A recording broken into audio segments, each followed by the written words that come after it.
Assalamualaikum warahmatullahi wabarakatuh. Salam sejahtera, semangat belajar untuk seluruh aparatur sipil negara di Indonesia. Perkenalkan, saya Nawati Widesuara Ahli Madya pada Badan Pengembangan Sumber Daya Manusia Provinsi Kalimantan Timur. Pada video pembelajaran kali ini, saya akan menyampaikan salah satu dari 7 kompetensi pemerintahan, yaitu etika pemerintahan. Sebagaimana termaktub dalam Permendagri nomor 108 tahun 2017, pengertian dari kompetensi pemerintahan adalah kemampuan dan karakteristik yang dimiliki oleh seorang pegawai negeri sipil, aparatur sipil negara yang diperlukan untuk melaksanakan tugas pengelolaan pemerintahan sesuai dengan jenjang jabatannya secara profesional. Kepala perangkat daerah, pejabat administrator yang berada di bawah kepala perangkat daerah dan pejabat pengawas harus memenuhi kompetensi pemerintahan. Hal ini sejalan dengan pasal 233 Undang-Undang Nomor 23 Tahun 2014 tentang pemerintahan daerah. Dan pada pasal 49 Undang-Undang Nomor 20 Tahun 2023 tentang aparatur sipil negara juga dituliskan setiap pegawai ASN wajib melakukan pengembangan kompetensi melalui pembelajaran secara terus-menerus agar tetap relevan dengan tuntutan organisasi. Sehingga bisa disimpulkan bahwa PNS yang menduduki jabatan kepala perangkat daerah termasuk yang menduduki jabatan administrator di bawah kepala perangkat daerah dan jabatan pengawas harus memenuhi persyaratan kompetensi dalam jabatan. Sejalan dengan Undang-Undang Nomor 23 Tahun 2014 tentang Pemerintahan Daerah dan Permendagri 108 Tahun 2017, maka terdapat 7 kompetensi pemerintahan. Yang pertama, kebijakan desentralisasi. Yang kedua, hubungan pemerintah pusat dengan daerah. Yang ketiga, pemerintahan umum. Yang keempat, pengelolaan keuangan daerah. Kelima, urusan pemerintahan yang menjadi kewenangan daerah. 6, hubungan pemerintah daerah dengan DPRD. Dan yang ketujuh adalah etika pemerintahan. Dan etika pemerintahan adalah salah satu unit kompetensi pemerintahan yang akan kita bahas pada video pembelajaran kali ini. Tujuan pembelajaran etika pembelajaran di mana peserta diharapkan mampu memahami etika pemerintahan berdasarkan Permendagri nomor 108 tahun 2017 tentang kompetensi pemerintahan. Adapun strategi delivery untuk pembelajaran ini, tentu kita akan mengawali dengan membina suasana. Bisa kita mulai dengan doa, ice breaking, perkenalan singkat dengan peserta. Lalu kita akan mereview pembelajaran sebelumnya untuk mengetahui sejauh mana pemahaman peserta terkait pembelajaran sebelumnya yang bisa sebagai dasar dalam mengaitkan dengan pembelajaran selanjutnya. Kita akan mengukur sejauh mana pemahaman peserta terkait dengan materi yang akan kita bawakan melalui brainstorming. Dan pada saat penyajian materi, kita bisa melakukan pemaparan, ceramah, kita bisa dengan diskusi kelompok, studi kasus, role play, dan lain sebagainya. Sebelum kita mengakhiri, kita akan melakukan evaluasi untuk mengukur pemahaman peserta terkait materi yang disampaikan. Setelah itu kita akan melakukan pembulatan pembelajaran untuk dapat menyimpulkan dan menjadi benang merah dalam pembelajaran kali ini. Dan jangan lupa di akhir sebelum menutup, kita akan memberikan apresiasi dan motivasi. Motivasi bisa berupa quotes-quotes dari pemimpin-pemimpin sebelumnya atau quotes-quotes yang terkait dengan materi pembelajaran yang dibawakan. Hal ini tertuang kita jabarkan dalam Rancang Bangun Pengembangan Unit Kompetensi atau RBPUPK. Ini adalah terkait dengan tindak substansi etika pemerintahan pada melakukan program pencegahan tindak pidana korupsi. Kita lihat di layar. Lalu kemudian melakukan program pencegahan tindak pidana korupsi tadi kita jabarkan sebagai panduan dalam mengajar berupa rencana pembelajaran unit pengembangan kompetensi. Sebagaimana kita tampak pada layar. Yang awal tentu saja kita akan menjelaskan apa itu konsep etika. Etika berasal dari bahasa Yunani, yaitu ethos yang artinya tempat tinggal, kandang, kebiasaan, sikap, watak, atau cara berpikir. Etika adalah nilai dan norma moral yang menjadi pegangan bagi seseorang atau suatu kelompok dalam mengatur tingkah lakunya. Etika sebagai nilai mengenal benar dan salah yang dianut suatu golongan atau masyarakat, atau secara lebih umum kumpulan asas atau nilai yang berkenaan dengan akhlak.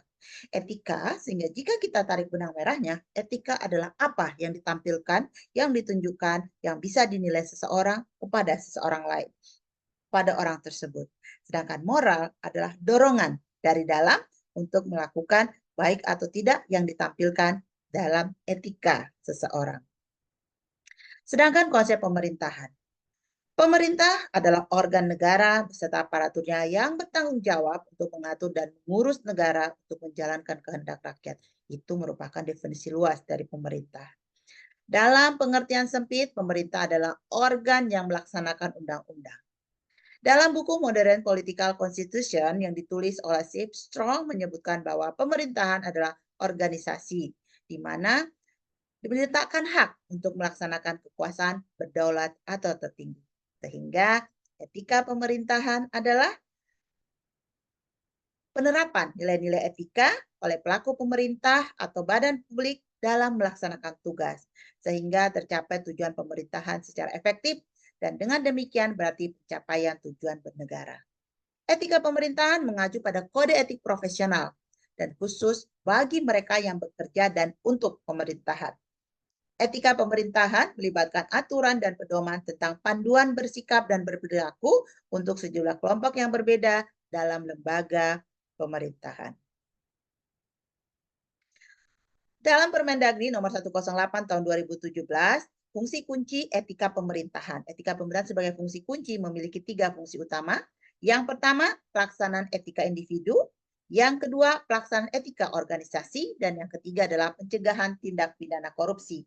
Dan pada video pembelajaran kali ini kita akan membahas terkait pencegahan tindak pidana korupsi. Untuk standar kompetensi dalam etika pemerintahan, itu dibagi atas jabatan tinggi madya, tinggi pratama, administrator, dan jabatan pengawas. Untuk jabatan tinggi madya terdapat 2 unit kompetensi, yaitu melaksanakan manajemen pengetahuan dalam organisasi, mengelola hubungan dengan unsur media informasi. Jabatan pimpinan tinggi pratama terdapat 3 judul unit kompetensi. Yang pertama, melakukan program pencegahan tindak pidana korupsi. Yang kedua, melakukan diplomasi organisasi. Dan yang ketiga, membuat strategi peningkatan kepercayaan publik. Untuk pimpinan administrator juga terdapat 3 judul unit kompetensi. Yang pertama, menerapkan etos kerja pelayanan publik. Yang kedua, merumuskan dokumen informasi organisasi. Dan yang ketiga, mengidentifikasi potensi korupsi dalam organisasi. Jabatan pengawas juga terdapat 3 unit kompetensi. Yang pertama, mengimplementasikan kegiatan pencegahan korupsi dalam organisasi. Yang kedua, melakukan kajian informasi organisasi. Dan yang ketiga adalah melakukan pengawasan penerapan nilai pelayanan publik. Untuk judul unit kompetensi yang akan kita bahas pada video pembelajaran ini, maka terdapat 4 elemen. Kita akan bahas. Yang pertama, elemen mengidentifikasi kebutuhan informasi yang terkait dengan tindak pidana korupsi. Terdapat 9 KUK, yaitu kegiatan organisasi dalam bentuk pencapaian visi dan misi daerah dipetakan, capaian kerja organisasi sebelumnya ditelusur, peristiwa tindak pidana korupsi yang pernah terjadi dalam organisasi diidentifikasi, regulasi tindak pidana korupsi yang terkait dengan kewenangan organisasi ditelusur, tindak pidana lain yang terkait dengan tindak pidana korupsi dicermati, efektivitas metode pengawasan melekat yang berlangsung saat ini ditelusur, koordinasi dengan pihak lain dilakukan, struktur dan karakteristik pengguna layanan dianalisis, serta penerapan etika kerja saat ini dimonitor. Untuk elemen kedua yang akan kita bahas pada video pembelajaran kali ini, yaitu menyusun kesadaran anti korupsi. Yang pertama adalah program kesadaran anti korupsi dicanangkan, di mana kita memastikan bahwa seluruh peserta dalam jabatan pimpinan tinggi pratama itu mampu mencanangkan, mampu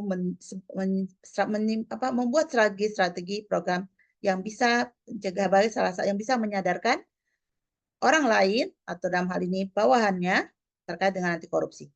Mampu membuat semboyan anti korupsi, membuat strategi-strategi yang bisa memotivasi untuk dalam bentuk himbauan-himbauan untuk pencegahan anti korupsi.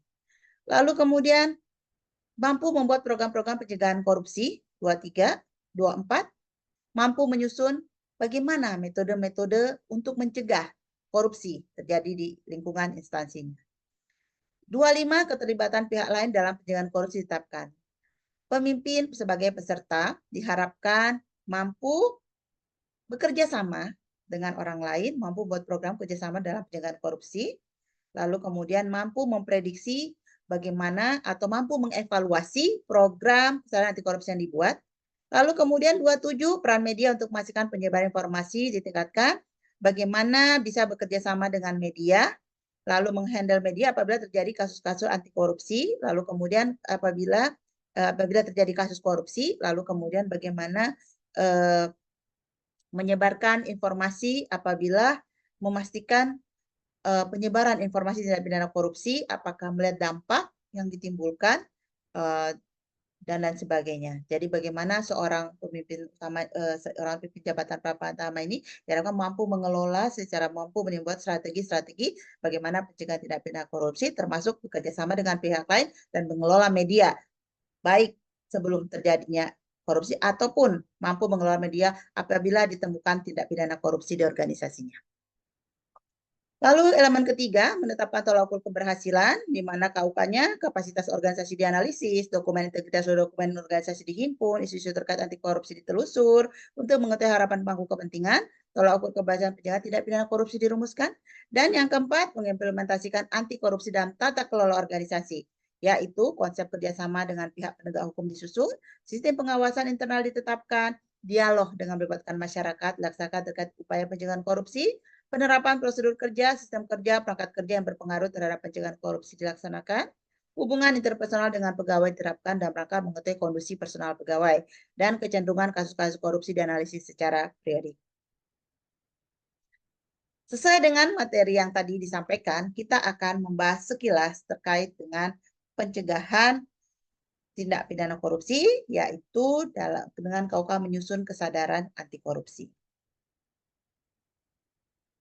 Bapak Ibu, kalau kita lihat di layar, ini merupakan gambar tembok Cina. Tembok Cina dibangun kurang lebih 2000 tahun. Ya, jadi lama sekali. Panjangnya itu 8.850 km. Kalau kita hitung sama dengan 8 kali Pulau Jawa. Tembok ini sebagai jalur komunikasi juga merupakan penanda perbatasan. Namun yang paling utama adalah sebagai benteng pertahanan supaya Cina tidak bisa ditembus oleh bangsa Mongolia atau Manchuria. Tahun 1600 Cina diserang oleh bangsa Mongolia. Tidak bisa ditembus. Tetapi tahun 1644 diserbu kembali. Namun akhirnya bisa ditembus oleh bangsa Mongolia. Apa strategi menembus tembok tersebut? Apakah dengan serangan lebih besar? Apakah menggali parit atau membuat torongan atau dengan membuat meriam? Tidak. Ternyata cara menembusnya sangat sederhana dan tidak banyak menimbulkan kerugian yang besar bagi bangsa Mongolia. Hanya dengan menyogok pasukan penjaga benteng Cina. Sehingga dengan demikian pasukan Mongolia bisa melewati gerbang yang dijaga pasukan Cina yang paling lemah. Kalau kita bisa tarik pembelajaran dalam sebuah organisasi yang besar dan struktur yang sangat hebat dan memiliki banyak karyawan atau pegawai, apabila ada satu saja orang yang tidak memiliki karakter, maka organisasi tadi bisa hancur. Dan itu adalah bagian dari, jika disogok lalu buka pintu, itu adalah bagian dari korupsi. Pertanyaannya adalah apa itu korupsi? Korupsi itu kalau dari bahasa Inggrisnya adalah corruption ya, atau corrupt yang artinya jahat atau rusak. Lalu kemudian dari bahasa Perancis artinya corruption yang juga berarti rusak. Dan bahasa Belanda korupsi adalah korupsi. Artinya juga tetap rusak. Sehingga istilah korupsi yang dipakai di Indonesia saat ini merupakan turunan dari bahasa Belanda. Dalam Undang-Undang Nomor 31 Tahun 99 tentang tindak pidana korupsi, junto Undang-Undang Nomor 20 Tahun 2001 tentang pemberantasan korupsi, maka pengertian tindak pidana korupsi adalah Perbuatan melawan hukum dengan maksud memperkaya diri sendiri dan orang lain yang dapat merugikan keuangan negara.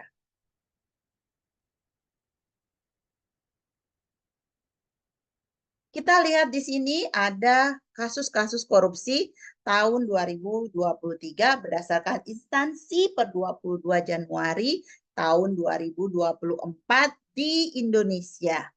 Untuk Pemda, pemerintahan daerah atau pemerintahan kota ada 53 kasus. Kementerian atau lembaga 52 kasus, selisih satu dari Pemda atau Pemkot. Di BUMN atau BUMD ada 34 dan pemerintah provinsi ada 22 kasus. Dapat kasus korupsi.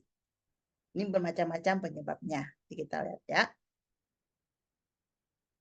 Lalu kemudian kalau berdasarkan jenis perkara, kasus korupsi di tahun 2023 per 22 Januari 2024, penyebab akibat pemerasan pungutan nomor 1 ada 1 berdasarkan pungutan, perizinan 38 TPPU, 62 pengadaan barang atau jasa, dan yang tertinggi adalah karena gratifikasi atau penyuapan, penyebab dari data yang kita sajikan sebelumnya.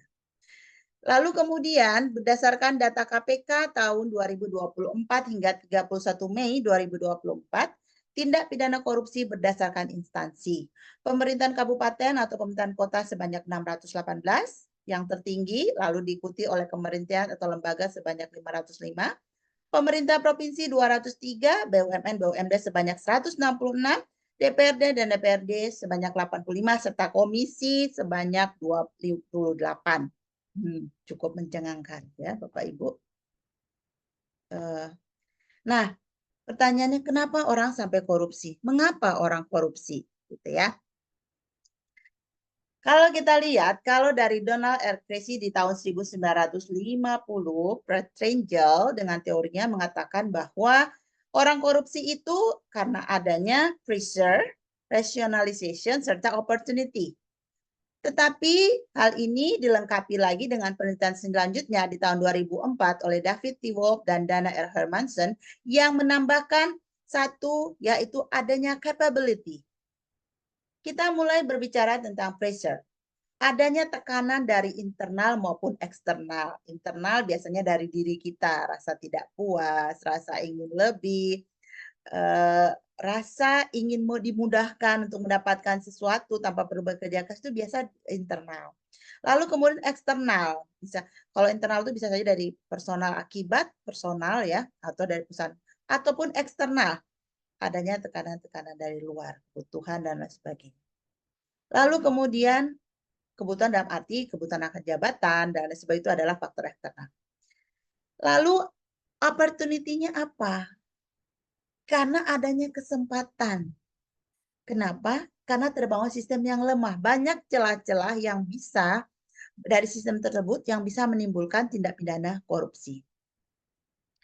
Kemudian yang ketiga adalah rationalization, di mana setiap seseorang akan menganggap bahwa oh itu bukanlah korupsi, oh itu hanya adalah kebetulan, oh itu hanya adalah sebuah rezeki dan lain sebagainya. Jadi pembenaran atas perbuatan yang dilakukan. Dan tentu saja yang paling besar adalah capability, di mana ketika seseorang memiliki kemampuan. Kemampuan dalam arti ketika memiliki jabatan, wewenang, otoritas, kedudukan, pengetahuan atas sistem. Sehingga apabila disalahgunakan kewenangan tadi, bisa saja menimbulkan fraud ya, menimbulkan kenapa orang sampai korupsi. Apa yang harus dilakukan untuk mencegah korupsi tadi? Tentu sebagai individu apalagi seorang pemimpin dalam jabatan Bapak Ibu, yang pertama harus membentengi diri ya. Yang pertama harus membentengi diri. Saya yakin ya Bapak Ibu bagaimana upaya-upaya dimulai dari diri sendiri, menjadikan role model, menjadikan contoh bagi bawahannya. Bagaimana Bapak Ibu membentengi diri sendiri itu kembali kepada diri Bapak Ibu masing-masing ya, diri masing-masing dari peserta. Lalu kemudian bagaimana membangun sistem yang bisa dievaluasi, yang bisa direview, yang bisa dilihat, yang bisa sistem yang memperkecil terjadinya kesempatan untuk melakukan korupsi dan adanya aturan yang jelas terkait dengan tindak pidana korupsi. Di Indonesia saat ini setelah ada aturan yang dibuat terkait dengan tindak pidana korupsi, yaitu Undang-Undang Nomor 31 Tahun 1999, Junto Undang-Undang Nomor 20 Tahun 2001, di mana korupsi dirumuskan ke dalam 30 jenis dan dikategorikan ke dalam 7 kelompok besar. Yang pertama adalah kerugian keuangan negara. Ini biasanya sebagai penyalahgunaan wewenang. Itu ada di pasal 2 dan pasal 3. Kemudian yang terkait dengan penggelapan dalam jabatan, pasal 8, 9, 10 ABC, silakan bisa dibuka. Lalu kemudian terkait perbuatan curang, pasal 7 ABCD, pasal 7 ayat 2, pasal 12H. Lalu kemudian yang keempat adalah terkait dengan pemerasan. Nah, nanti di pasal tersebut kelihatan tuh apa-apa saja yang terkait dengan pemerasan. Pasal 12 IFG, lalu kemudian terkait dengan gratifikasi, pasal 12B, junto pasal 12C. Dan yang keenam adalah terkait dengan